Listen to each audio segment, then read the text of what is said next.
আর আজকে জুমার দিন আমারে 2 রাকাত জুমার নামাজ পড়ার সুযোগ দে। ও নবীর উম্মতেরা, নবীর আশিকেরা, হুসাইনের আশিকেরা গো, এই 2 রাকাত নামাজ জুমার নামাজ ছাইরো না, আমার নবীর শাফায়াত নসিব হবে না। রক্তে লাল হইয়া যদি হুসাইন 2 রাকাত জুমার নামাজ পড়তে পারে গো, আজকাল থেকে কথা দিতে হবে জীবনে কোনোদিন জুমার নামাজ ছাড়তে পারবা না।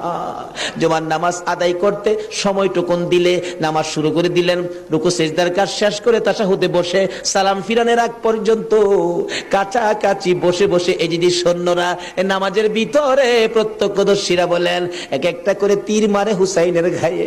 ডান দিক দিয়ে যদি তীরটা মারতো, বাম দিক দিয়ে বেরিয়ে যাইতো, সামনে দিয়া মারলে পিছন দিয়া বেরিয়ে যায়, এই কিসিমের তীর গো নামাজের ভিতরে 72টা তীর লাগাইছে।